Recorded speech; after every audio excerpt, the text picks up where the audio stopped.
Buenas tardes. Desde la Asociación Española de Amigos de los Castillos creemos que la mejor forma de combatir esta pandemia es a través de quédate en casa. Y por ello hemos trasladado toda nuestra actividad a las redes sociales, a la red, y a través de estas tecnologías vamos a intentar implementar nuestras conferencias y trasladar desde la calle del Prado, desde diferentes sedes de delegaciones, nuestra actividad a la red. Antes de empezar, querría mandar un fuerte abrazo y todo nuestro apoyo a aquellas personas que están padeciendo en primera persona este virus y mandarles un mensaje de ánimo a ellos y a sus familiares. En especial quería mandar un mensaje de fuerza a una socia que ya no está entre nosotros, Rosa, y a sus familiares, y un mensaje de apoyo de toda la asociación. Bueno, también por último quería indicar que a las 8 y al acabar la conferencia voy a pedir un aplauso por los sanitarios y personas que nos están protegiendo en primera línea y que continúan día a día su labor a pie de guerra, por así decirlo. Bueno, sin más, vamos a iniciar esta primera conferencia telemática, que es un poco raro porque sois para los que estáis allí y bueno, desde aquí estoy hablando a una pantalla, pero bueno, esta conferencia la he querido dividir en dos partes. Una primera parte en la que vamos a tratar aquellos temas vinculados específicos de la asociación, de cómo la asociación a través de las redes, a través de internet, quiere transmitir e informar y lleva informando ya a través de estas redes. Y por otro lado, una segunda parte más vinculada con un tema personal, bueno, con una investigación mía, que fue parte de mi tesis doctoral, y es los estudios sobre Ciudad de Bascos. En concreto vamos a dar un paseo en esa última media hora sobre el yacimiento de Ciudad de Bascos y de esa forma centrar en un yacimiento específico. Pero bueno, sin más dilación, también indicar que tenemos a Rafa Moreno, a que le agradezco que está en el chat y va a mediar un poco y va a resolver vuestras dudas, porque yo, pues bueno, como podéis ver al principio con el sonido, pues pierdo un poco el hilo. Yo voy con mi hilo y os pierdo un poco, ¿de acuerdo? Bueno, vamos a intentar interactuar y voy a intentar que sea dinámica esta primera conferencia.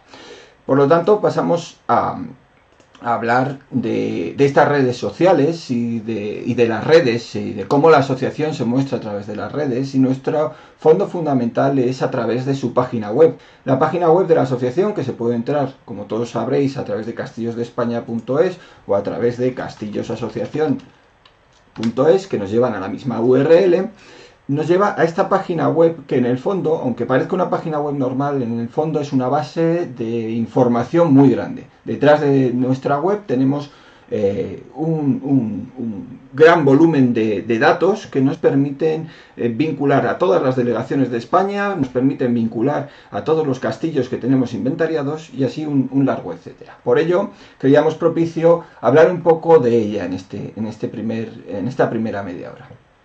Si vemos esta página inicial, lo que tenemos es una serie de anuncios, unos banners que muchos de vosotros conocéis, que son anuncios que nosotros presentamos y vamos cambiando a lo largo de las semanas, siempre dejando el de viajes y el de conferencias en uno de los lados.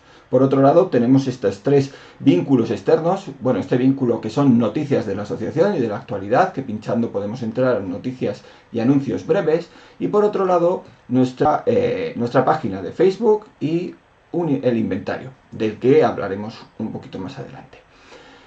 En concreto, si entramos, por ejemplo, en viajes, pues vamos a tener los últimos viajes. Pues bueno, por desgracia hemos tenido que posponer el viaje a Jordania, lo plantearemos en el año que viene, pero tenemos otros viajes, como es el viaje que pretendemos hacer si todo va bien y si conseguimos salir de esta reclusión, pues iremos a ver los castillos de la provincia de Palencia. Con respecto a las conferencias, de igual forma, nos volvemos a la página inicial. Si nos vamos a las conferencias, tenemos las conferencias que han sido pospuestas, por ejemplo esta de las fortalezas o la del castillo de Cabañas de Castilla, y a partir de ahora las conferencias van a venir siendo, o pretendemos que sigan siendo, a través de internet, como es esta conferencia que, dándole al link, pues podremos ver inmediatamente. Bueno, vamos a acudir ahora a una parte fundamental de la página web, y es este índice inicial que tenemos en la parte, en la barra superior. Esta barra superior que si trabajamos con un PC y a través de casa se va a ver así, y si trabajamos en nuestro portátil o en nuestra tablet, lo que vamos a ver es esta barra así desplegada y luego los banners, ¿de acuerdo? Volvemos a nuestra página web en visión PC, y en ella vamos a empezar a destacar algunos elementos fundamentales. Y el principal, nuestro inventario. El inventario fue una de las bases fundamentales de la Asociación Española de Amigos de los Castillos, y un elenco que empezó en los años 80, bueno, previamente ya en los años 50 se hizo un primer catálogo de castillos, y sobre ese se fue trabajando en fichas. En los años 80 se elaboró un inventario vinculado al Ministerio de Cultura, y en los años 90 continuó hasta que en 2013 lo colgamos en la red. Ahora mismo tenemos 10.375 castillos. Por eso digo que tenemos mucha información en nuestra red, que va mejorándose y que poco a poco va creciendo, pero que además podéis participar en ella a través de entrando en los diferentes castillos. ¿Veis? Acabo de entrar en el castillo de Manzanares el Real, en él se presenta la información, en él podéis editar, o si veis algún error, mejorar esta información. De esta forma entramos en el modelo wiki, en el modelo de intervención de que todos los usuarios podemos mejorar la información sobre los castillos. Bueno, en esta ficha tendréis una descripción general, luego una ficha completa, donde veis aspectos generales de tipología o elementos. Os dejo que cotilleéis y que veáis aquel castillo que más os interese, y después una parte que a veces pasa un poco desapercibida y por la que creo que muchas veces tenemos que hacer hincapié, es en nuestro mapa. En el mapa, aunque ahora Google ha cambiado un poco sus políticas de interacción, por eso ponen estos letreros en muchos mapas embebidos en información, pero bueno, tenemos ahí ese mapa que mejoraremos con el tiempo, y en él podemos pinchar todos los castillos que hay en España y nos aparecerán, va con un poco de retardo porque estoy tirando mucho de la red, en él aparecerán todos los castillos como acabamos ubicados en la península ibérica. Si nos acercamos,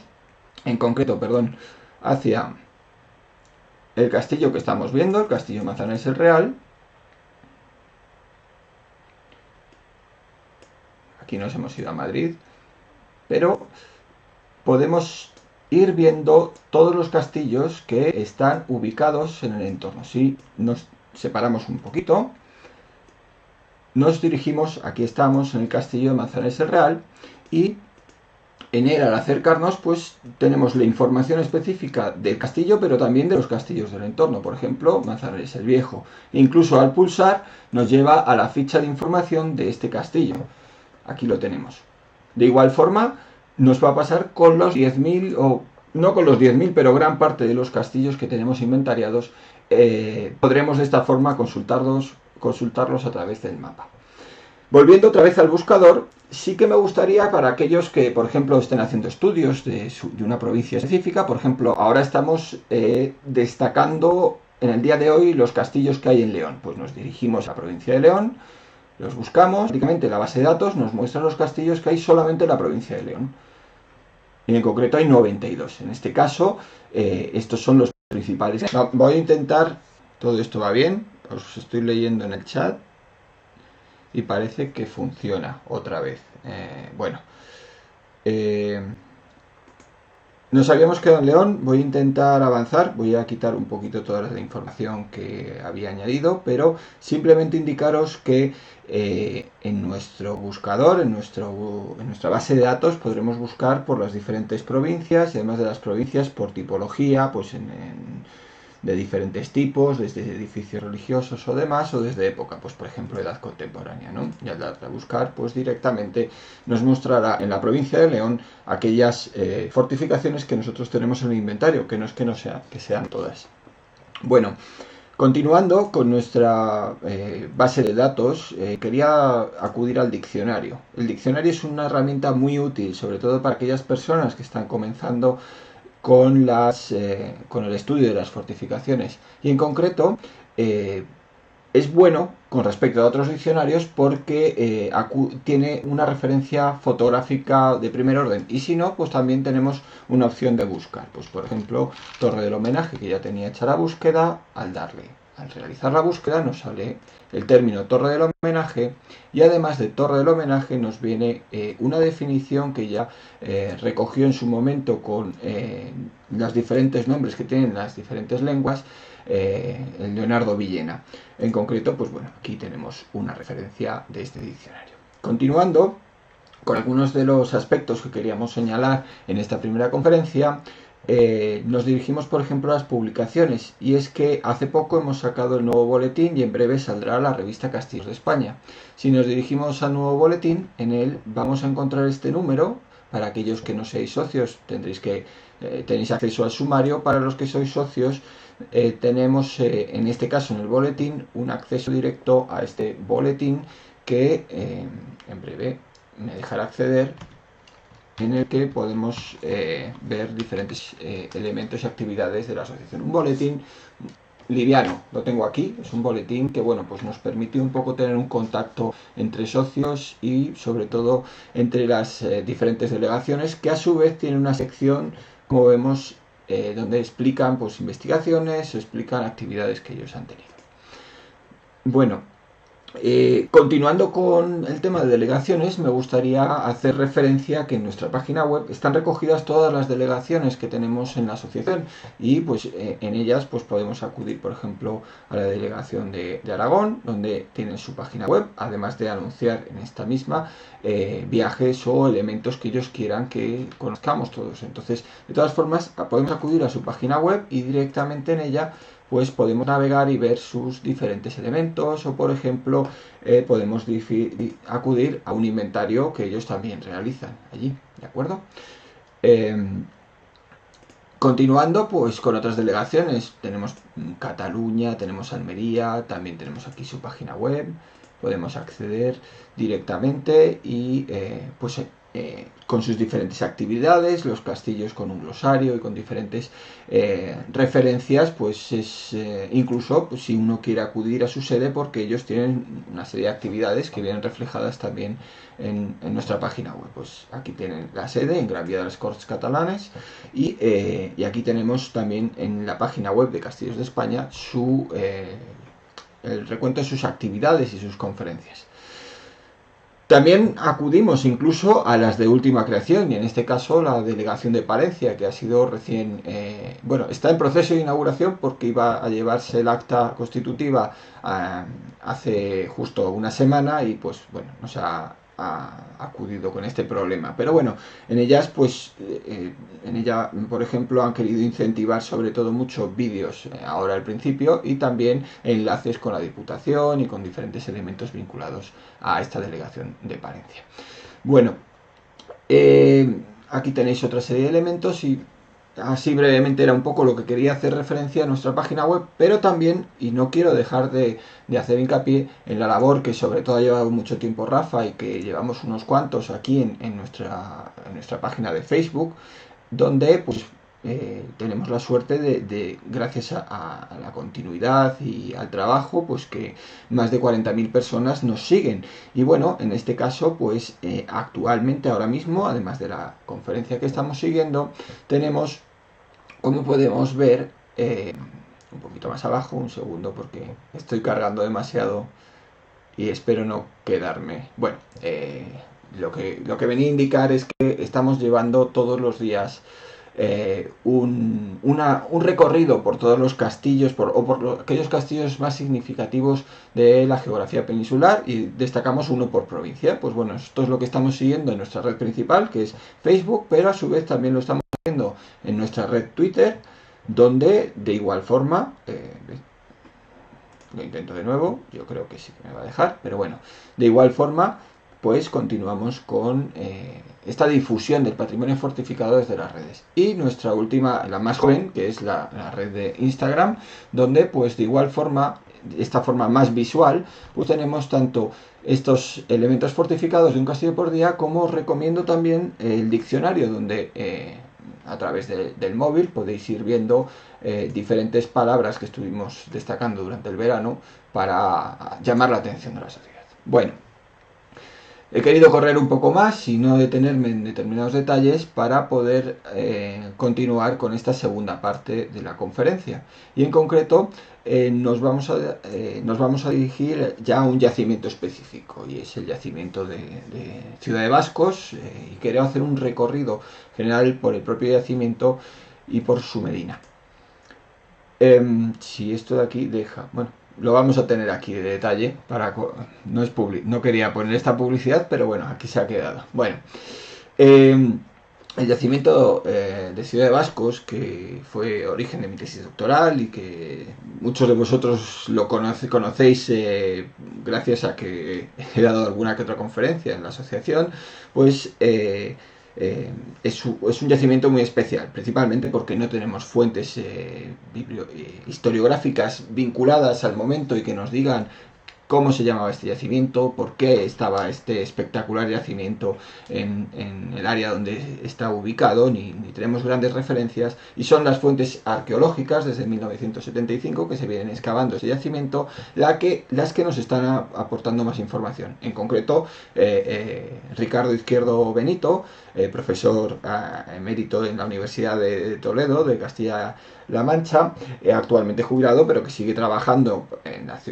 Yacimiento Ciudad de Bascos, lleva desde el año 75 excavando hasta nuestros días, y bueno, se han determinado diferentes elementos y vamos a hacer un pequeño recorrido.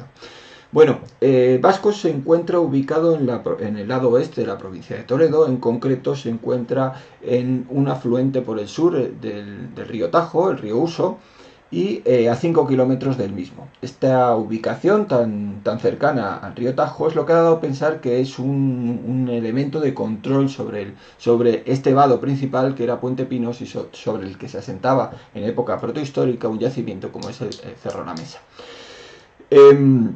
Esta población se encuentra ubicada cercana a otras poblaciones grandes, como es Talavera de la Reina, Antigua Talavera, Andalusí, que conglomeraban y estructuraban el control de este sector occidental del Tagra-Lausat, que era la frontera media o la marca media, como se conoce. La medina en sí se configura como una estructura, un binomio constructivo en el que tenemos en la parte superior una alcazaba fortificada y una muralla que cerca un entorno urbano que todavía seguimos excavando y del que hemos sacado tan solo un 6%. Al exterior, tenemos arrabales, tenemos cementerios y un cementerio sur y un cementerio este que ahora veremos. Bueno, en este recorrido vamos a determinar los 9 principales puntos de investigación, pero que siguen avanzando y se sigue avanzando en otras líneas de trabajo.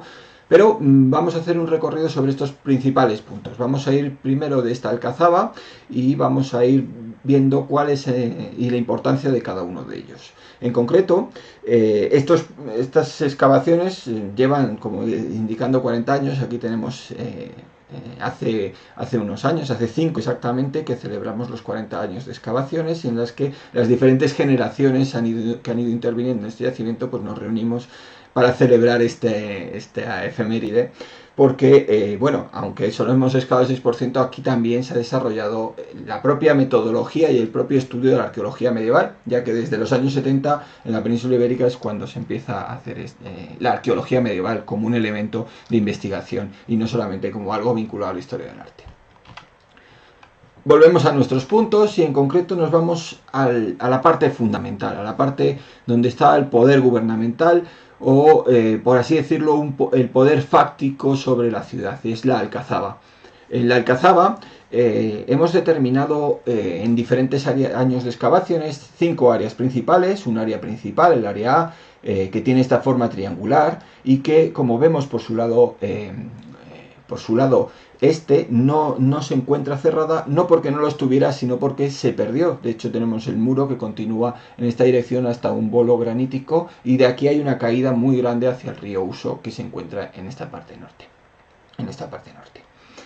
Es de destacar en este área, aparte del aprovechamiento de los propios bolos graníticos y la adaptación al terreno, como podemos ver, es de destacar todo este flanco norte, perdón, todo este flanco sur, el norte está aquí, disculparme, este flanco sur donde el poder quiso mostrarse a través de la arquitectura.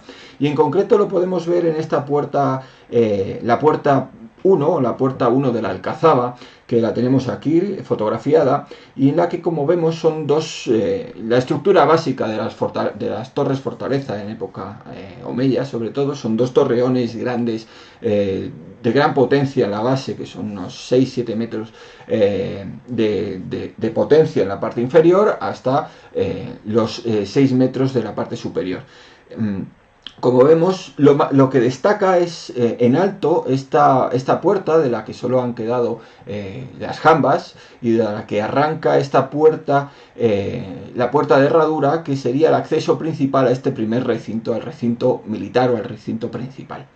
De ellos, como podemos ver, solo hemos documentado estos riñones, y se documentaron las dovelas caídas en las excavaciones de 1995 a 1997 que se realizaron en esta zona, y lo que sí que se documentó es el despiece de este arco, y también lo que creemos que es la continuidad hasta donde vemos este saliente, esta piedra saliente, donde habría un muro de cierre superior y que permitiría proteger esta puerta. Hay que destacar este frente, como decía, este frente sur, que da a toda la medina que se desarrolla en esta zona de aquí, y que ha querido resaltarse por encima incluso de este muro inferior, para que se vea este arco de herradura por toda la ciudad y por todo el mundo que habitaba la ciudad de Bascos.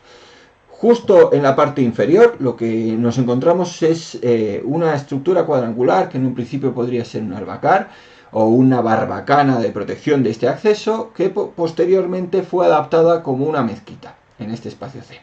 A ambos lados se desarrollarán dos barbacanas, y en concreto en esta estamos viendo una foto tomada desde este punto, donde se ve el acceso a la barbacana, a este área D, y desde este acceso se tenía que hacer un quiebro y un acceso a este otro área, esta otra puerta, y desde aquí tendríamos que ascender hasta la puerta, hasta esta puerta, que estaría protegida y en alto. Como vemos, es un auténtico bastión, es una auténtica fortaleza, es un núcleo de defensa militar propiamente dicha, a diferencia de lo que veremos en la muralla. Hay un último barrio, el barrio E, que lo tenemos adjunto en este lado oeste. Es un barrio complicado porque ha perdido parte de las murallas, pero sin embargo mantiene ese aspecto castral, donde tenemos varias viviendas asociadas, varios zócalos de diferentes muros, y que desde el principio lo hemos asociado con un barrio asociado a la propia guarnición militar del entorno, y probablemente asociado a la defensa y a la gestión militar de todo el recinto de la Alcazaba. Continuando, como vemos de esta Alcazaba parte lo que es todo el conjunto amurallado, que viene a acercar esas 6 hectáreas fundamentales que encierran este conjunto urbano. La muralla es destacable porque tiene varias fases. Tenemos en concreto 3 fases. Una primera fase en este lado oriental, que continúa por una segunda fase hasta la torre número 10, y una tercera y última fase que hemos documentado, que cierra este sector oeste y que también cierra esta parte de aquí, que venimos asociando a una cronología califal tardía, probablemente época del Hakam II, debido a una adaptación por termoluminiscencia que hicimos en una teja en uno de los muros principales de esta zona de aquí. Es de destacar que presenta una sillería en algunos tramos muy destacable. Aquí vemos la puerta oeste, donde destaca ese arco de herradura tallado sobre el propio lienzo, sobre el arranque de estos muros que van a dar a la puerta oeste en sí, que es este el vano. Pues bueno, sobre estas mochetas se destaca ese arco de herradura, del que hemos perdido parte del mismo, y del que, pues bueno, diferentes autores han dado interpretaciones, desde Pavón Maldonado diciendo que es un dintel, que fue un dintel y sobre ese dintel se talló un arco de herradura, o otros Otros más modernos, como Pedro Gurriarán, que interpretan que sí que era un arco de herradura completo y bueno, pero del que, por desgracia, en las excavaciones de 2008 no tuvimos la suerte que sí tuvimos en la Alcazaba, donde aparecieron las dovelas. Aquí, sin embargo, fueron seguramente aprovechadas y expoliadas en época histórica. La otra gran puerta la tenemos en el lado sur, la puerta sur. Cambia mucho su tipología, la propia forma constructiva, y es por eso que esta fase 2 ya llama la atención por el método constructivo, por la calidad constructiva también de estos canteros que trabajaban en esta zona y de estos alarifes que colocaban la piedra de una forma mucho más irregular, menos cuidada y parece menos calidad técnica que en la zona sur, y que hemos documentado por análisis de arqueología de la arquitectura, por unidades estratigráficas, que evidencia una fase muy diferente. Después hay que destacar los 7 portillos que documentamos en la muralla, de los que casi todos se encuentran vinculados a esta fase constructiva que vinculamos a época califal. Sin embargo, sí que documentamos en este área, en el portillo número 5, un portillo que ha tenido varias fases, e incluso la propia construcción del portillo es diferente. Pero bueno, esta es básicamente lo que son los elementos defensivos, por lo tanto una alcazaba muy defendida y por otro lado una muralla que, como veremos, cambia y se transforma adaptándose al territorio, porque finalmente se ubica Vascos en una orografía muy compleja, y de hecho aquí vemos en algunos tramos cómo emerge sobre la propia roca madre y cómo quiebra y hace quiebros para intentar adaptar y aprovechar al máximo cada uno de los recovecos para ser más eficiente en la defensa del propio conjunto. De hecho, aquí tenemos en la torre 10 y la torre 11 como la calidad constructiva demuestra que la forma y la capacidad que tenía el mundo omeya para desarrollar este tipo de fortificaciones en un territorio muy lejano de lo que era la capital, la capital, que en este caso era en el entorno Talavera, pero más lejano, el lejano Toledo o Córdoba. Hemos querido estudiar, y en ese caso en mi tesis doctoral, las técnicas constructivas, las formas de colocación de la piedra, la forma de trabajar estas murallas, y hemos querido, ya se observaron en los años 80 estas famosas cremalleras, donde están estos dados constructivos que permiten un poco salvar zonas del terreno o cuadrar puntos específicos o de interés dentro de los propios lienzos. Pero también quisimos estudiar un poco lo que son los adarves, y en los adarves documentamos arqueológicamente en excavación algo que hasta el momento había pasado desapercibido, y son los parapetos, tanto internos como externos.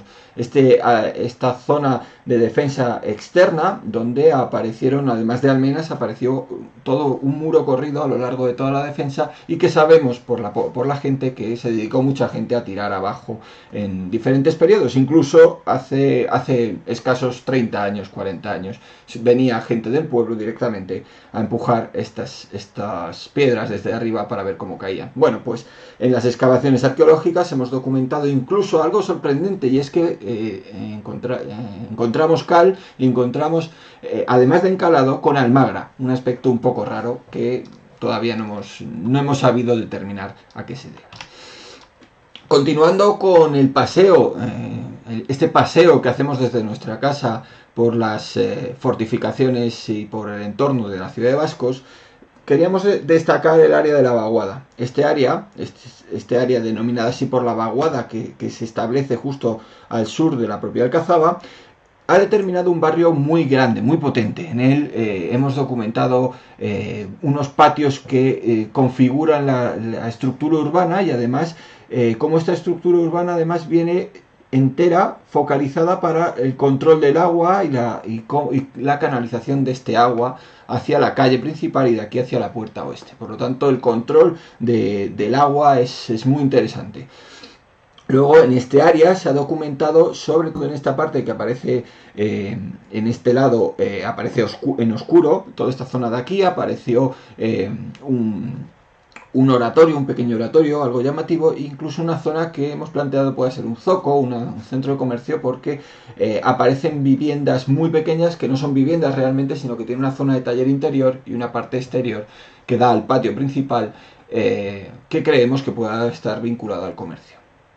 Además, Vascos da para mucho, porque dentro encontramos estas, que son las típicas cocinas andalusíes, donde tenemos un suelo rehundido en ladrillo y una parte superior que cierra este suelo rehundido. Y aquí, en esta parte, en el pollete, vemos que aquí hay un pollete, este es el muro, este es un pollete, y sobre el pollete hay una hornacina sobre la que se colocaban las brasas y la olla, y de aquí se sacaba en parte a trabajar y a calentar en esta zona, para que no se quemase. Por lo tanto, aquí tendríamos el puchero con el fuego, y aquí se utilizarían las brasas pues para utilizar diferentes tipos de recipientes o elementos cerámicos para, por ejemplo, las carnes o diferentes elementos, y terminar su cocinado en este entorno. Hemos documentado varias cocinas y tenemos varias publicaciones sobre el entorno. Continuando, dejamos el área de la vaguada y continuando por el centro se documentó, esta fue la segunda campaña de excavación, muy interesante porque se documentó, como vemos, un barrio, perdonad por esta imagen, está un poco quemada y más me imagino por internet.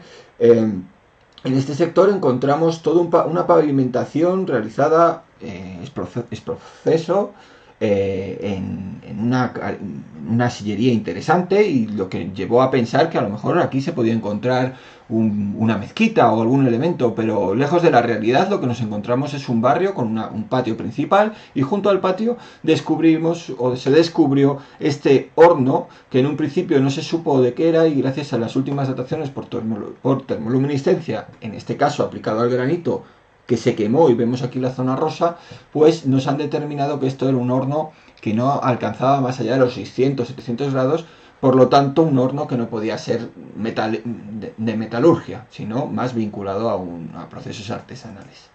Bueno, continuamos.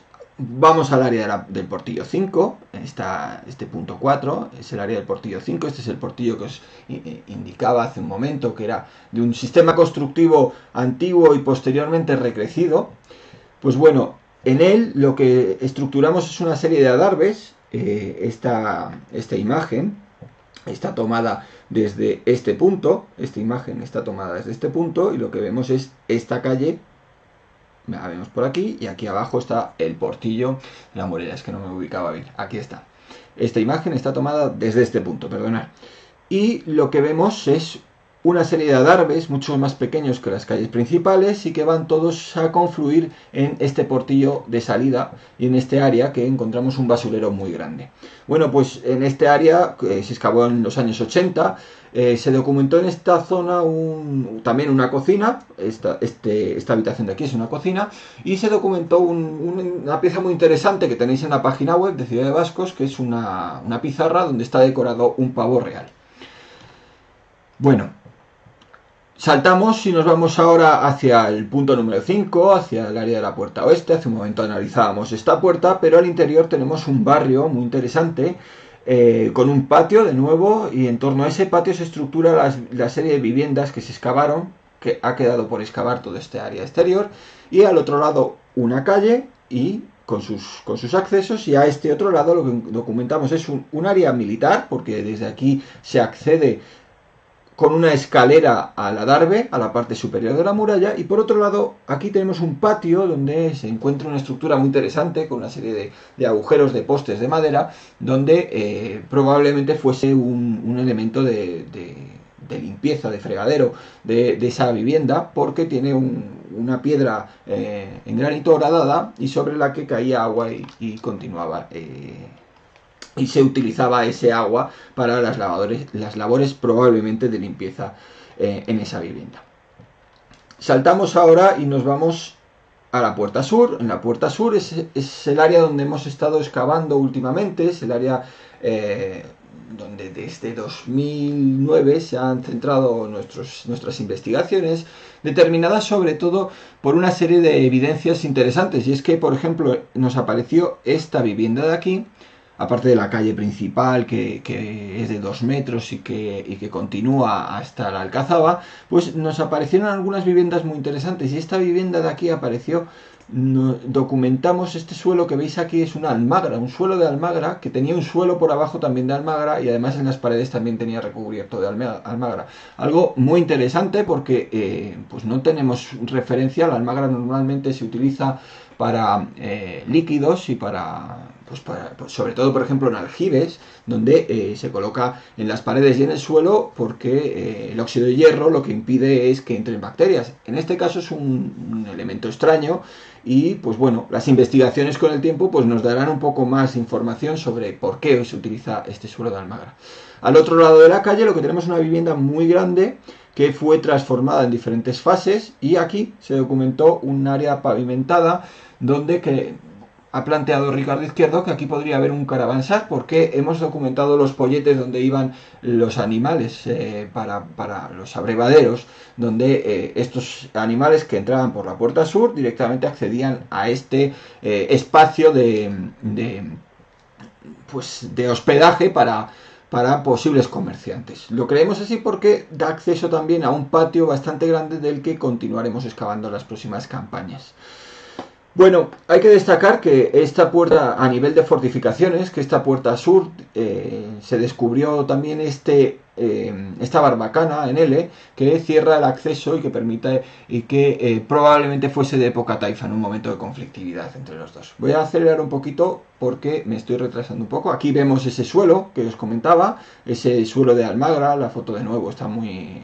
los colores no están bien, no se ve bien, pero esto de aquí es todo este suelo de almagra, y por debajo también apareció un segundo suelo de almagra. También documentamos un aspecto muy interesante, y es el tema de los baños. Aquí tenemos un baño y el pozo negro que sale al exterior. Luego incluso un poyo. Este es el patio que os indicaba del caravansar, un poyo adosado a los muros de la vivienda, que servía para sentarse para la gente que vivía en este patio. Y muy interesante porque se expoliaron los ladrillos de este poyo previa a la caída del tejado, porque documentamos el expolio, se dejaron algún ladrillo de este poyo y la caída del tejado directamente sobre el mismo. Bueno, cosas llamativas, ¿no? Si nos vamos al lado oeste, saliendo de la puerta oeste, lo que nos encontramos son los arrabales, y justo al pasar los arrabales nos encontramos con el hammam, el baño tradicional andalusí, posteriormente reutilizado en época turca, y que lo conocemos más por ese baño turco, porque a través de un horno se produce la evaporación del agua, y es en estos baños lo que se produce es, a través de la flotación y la sudoración, la limpieza corporal. De esta forma se documentaron todas las partes del Bait al-Maslach, pues todas las partes hasta al-Wastani, que tenemos la parte caliente, la parte templada, la parte fría con una pileta de agua, y la parte donde se cambiaban, el antiguo apoditorio romano.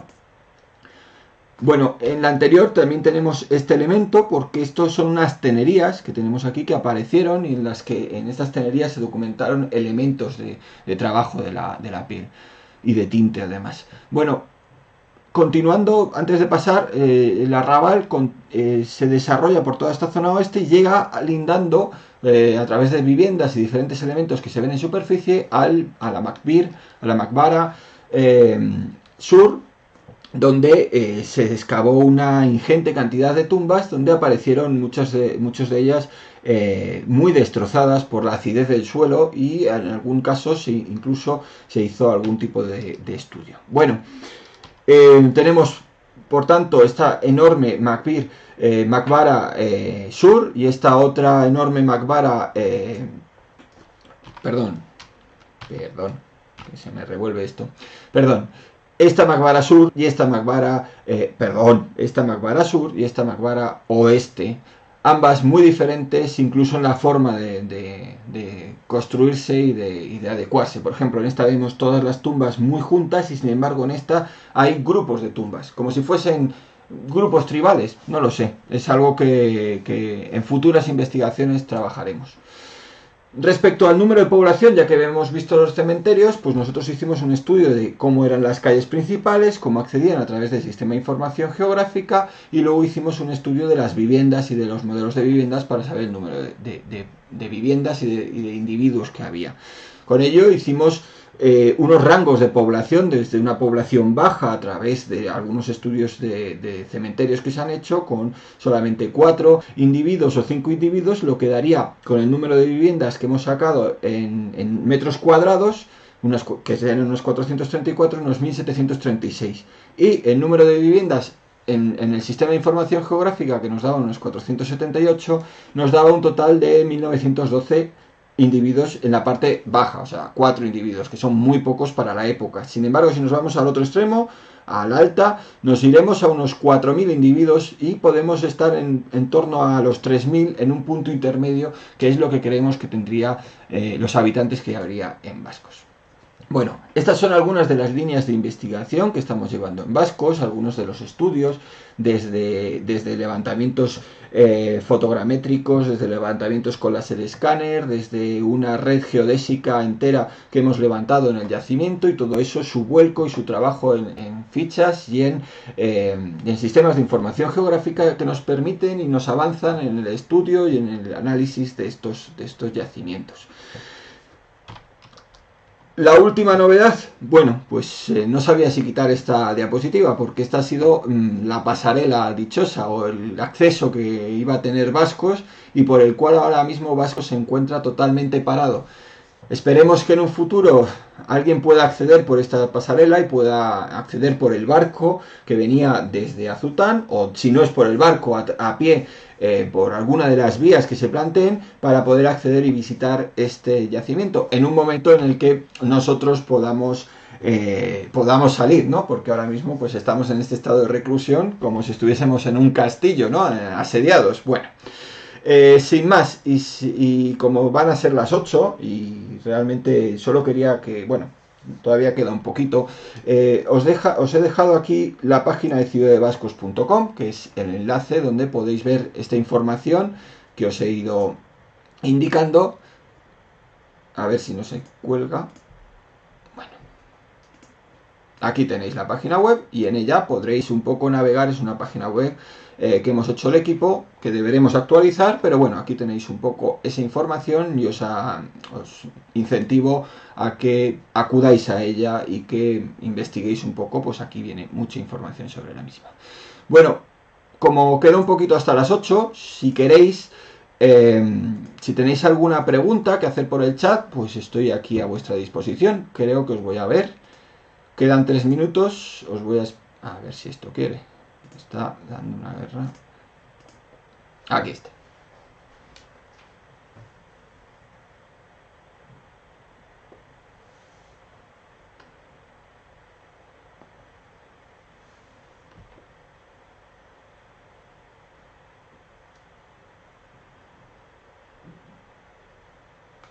Pues, no sé si...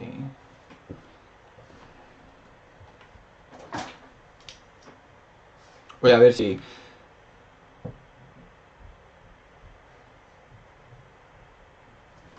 Es que claro, hay que irse a la parte final. Bueno.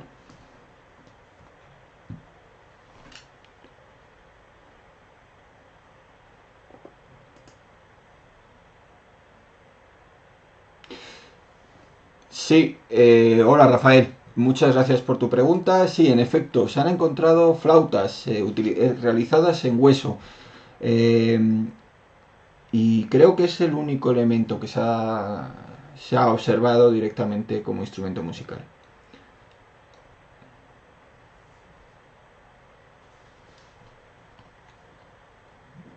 Todos estos instrumentos los tenéis, si queréis, en el Museo de Toledo, que bueno, ahora mismo se encuentra cerrado, pero bueno, mucha información la podéis encontrar si queréis también en la página de Vascos, en el acceso, en la parte de estudios materiales. Sí.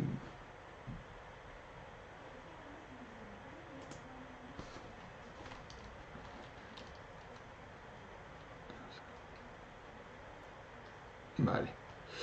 Se ha estudiado de qué especie es. Creo que es ovicaprino. Creo que estaba hecho sobre una tibia de un ovicaprino, pero no sabría decirte ahora mismo. Habría que hacer un estudio específico.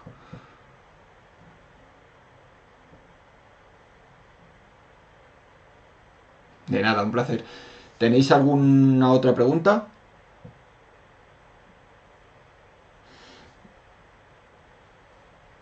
Bien, vamos por parte. Empezamos con David Gallego, que dice que Miguel, ¿qué sabemos sobre los procesos de extracción y puesta en obra del material constructivo? Bueno, se hizo un estudio sobre las canteras y el análisis de las canteras e incluso de cómo éstas se tallaban y incluso hemos documentado las cuñas en diferentes bolos graníticos del entorno de las murallas. En un principio se hizo un estudio geológico. Perdonad, un segundito. Vamos a dar un fuerte aplauso, ya que son las 8 por nuestros sanitarios, ¿vale? Muchas gracias por vuestro esfuerzo.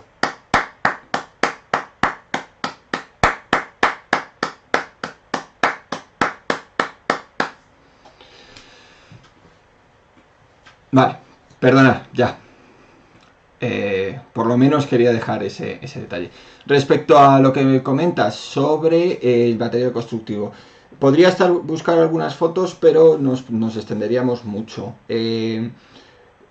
Hay una publicación específica en una que tenemos ahí en la asociación, que desarrolló el Instituto Juan de Herrera y que publicó a través de Ignacio Javier Gil Crespo sobre elementos arquitectónicos, y en esta viene un estudio sobre las canteras. Pero aún así, lo interesante de Vascos es que incluso encontramos en el llagueado de algunas de las partes, encontramos incluso las marcas de espátulas o incluso de diferentes herramientas de utilización. Por lo tanto, es interesante esta pregunta, pero da para una conferencia. A ver, veo aquí, buenas tardes, Miguel. A ver, vamos por partes. Alberto Luis Benedicto, ¿se ha encontrado en los enterramientos algún tipo de ajuar?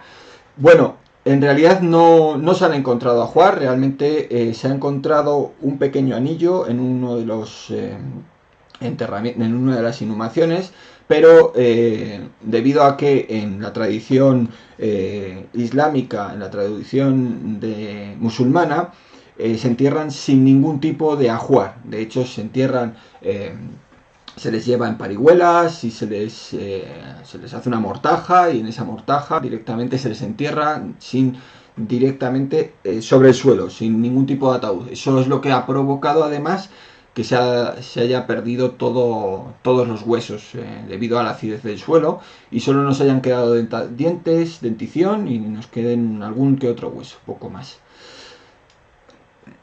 Vamos a ver. El de Alarcos es de buitre, comentaba Rafael García. Vamos con un poco de retraso, disculpar. A ver, Juan Echevarría nos pregunta que has contado que la muralla se realizó en 3 fases. ¿Las fases 2 y 3? Sí. Mirad, os muestro un momentito. No sabía si meterme en esos berenjenales, pero tenemos 3 fases fundamentales. Bueno, la fase primera iría por esta zona de aquí y cubriría todo este sector, que es una zona más llana y una zona de más fácil acceso, desde este punto hasta este punto. Esta muralla, que está realizada en mampostería y está incluso con cajón de mampostería, la estamos datando en fase emiral, una fase bastante temprana, probablemente a la par que cuando se está haciendo la Alcazaba, época de Muhammad I, estamos planteando. Bueno, es la hipótesis que planteo en la tesis. Después de esta fase hay una segunda fase de adaptación que continúa y refuerza todos estos muros y que continúa hasta esta torre 10. Sin embargo, estas 2 primeras fases dejan hueco, no dejan hueco, sino que esto de aquí, que es una montaña, una colina granítica, que además luego tiene un cortado, y no sabemos por qué, pero la muralla cierra hasta este punto en ese punto y hasta este otro punto. Y aquí hay un cambio constructivo muy evidente en esta parte superior, se realiza ya en sillería. Esta sería la tercera fase. Esta se realiza ya en sillería.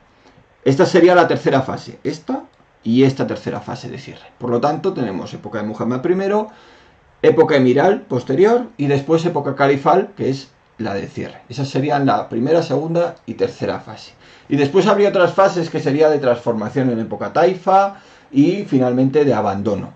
Pero bueno, esas son básicamente las fases fundamentales que tenemos en la muralla. A ver si me deja esto volver. De acuerdo. Se construyó una primera. Rafa y Miguel, enhorabuena por la iniciativa. Muchas gracias, José Luis. Y para terminar, se puede leer tu tesis por internet. Gracias, enhorabuena por la exposición. Saludos desde Murcia. Sí, lo que pasa es que es muy ardua, ya lo vaticino. Entonces, si queréis directamente, podéis entrar a través de... a ver, Miguel Ángel Brum. Miguel Ángel... Joder. Esto a veces... Ángel Bru Castro, tesis, y yo creo que directamente así sale. ¿Ves? Aquí está, la arquitectura fortificada de la medida de vascos, directamente, aquí la tenéis. Ahora, la tenemos que filtrar. Os recomiendo más, poco a poco estoy sacando diferentes artículos sobre vascos. Tendría que sacar más, pero bueno, esta es muy, muy ardua. Pero bueno, aquí tenéis, si queréis, gran parte de la información, los planos y mapas y demás. De todas formas, en mi perfil de academia podéis documentar, en academia.edu, en mi perfil, bueno, a ver. Bueno, no me va a dejar, pero buscando Miguel Ángel Bru, academia, a ver, podéis encontrar artículos específicos sobre vascos. Y bueno, yo creo, a ver, vamos a ver si acudo, disculpar este cambio de pantallas, nada, ahora. Bueno, pues con esto yo creo que para terminar, sí. Bueno, pues muchísimas gracias a todos por haber asistido. Disculpar por los errores, por los cambios y por la dificultad que hemos tenido porque se me ha venido abajo el PC, se me ha apagado directamente, debía de llevar mucha carga de datos y por eso se vino abajo antes. Así que bueno, espero que por lo menos en este rato hayáis disfrutado y hayáis cambiado un poco el chip de estar en casa y haber pensado un poco en los castillos. Vamos a intentar continuar con esta dinámica y bueno, os mando un fuerte abrazo a todos, un abrazo digital, como hacen en la tele, y bueno, hasta luego.